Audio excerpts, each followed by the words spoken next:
ito sa mga taong nagmamahal ng nagmamahal. Pero sila yung tumapos ng isang relasyon, hindi dahil sumusuko na, hindi dahil sa mahina sila, kundi dahil napapagod na. Pagod nang manatili sa taong una pa lang ay malinaw ng di ikaw ang pinili. At napapagod nang magmakaawa sa pag-ibig na ni minsan ay di binigay sa'yo. Yung kahit na anong gawin mo, mananatili kang mahina dahil pinili mong magpaalipin sa nararamdaman mo. Pero sa pagkakataong ito, hindi na ako yung taong muling luluhod sa harapan mo para lang mahalin mo. Hindi na ako yung taong nagpapakatanga sa'yo kasi marupok nga ako. Oo, mahal kita. At kung tatanungin ako ngayon, ay pipiliin ko pa ring mahalin ka. Pero bibitaw ako. Kahit na alam kong ako yung masasaktan, tatalikod ako. Kahit na ikaw pa ay nasa aking harapan, bibitaw na ako.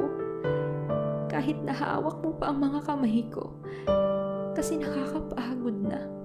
Nakakapagod ng magmukhang tanga. Kasalanan ko naman kasi talaga. Kasi di ko pinigilan ang nararamdaman ko para sa'yo. Kahit na alam kong ako lang naman ang masasaktan sa dulo, ako lang naman ang uuwing luhaan. Ang uuwing talunan. Ang tanga ko. Nagbaloko ako sa nararamdaman ko. Bakit kasi ang rupok ko? Ang rupok ko pagdating sa'yo. Bakit kasi ikaw pa yung minahal ko? Bakit? Bakit di mo ko kayang mahalin? Na kahit na saglit ay di mo magawang ako'y piliin. Mahal kita. At mahal na mahal pa kita. Pero tama na. Kasi kahit ibibigay ko sa'yo ang lahat, alam kong di ako magiging sapat. Alam kong di ako ang karapat-dapat sa puso mo. Kasi di ako ang magpapasaya sa'yo. Kasi nga wala lang ako sa'yo. At kahit na sa isang segundo ay di mo magawang mahalin ako. Alam kong naaawa ka lang. Kaya ka nananatili sa tabi ko.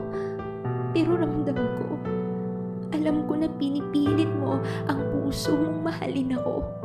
Ramdam ko na nahihirapan kang makasama ako. Kasi nga di ako ang mahal mo. Kaya bibitaw ako. Alam kong mabibigla ka sa sasabihin ko. Pero sa ating dalawa, ito yung makapagpapalaya. Magpapalaya sa pusong nagmamakaawa at naaawa. Di ito ang tama. Kasi pareho tayong nahihirapan. Pareho tayong nasasaktan. Na sa tuwing kasama kita, hindi saya ang nararamdaman. Kaya mahal, tama na. Tama ng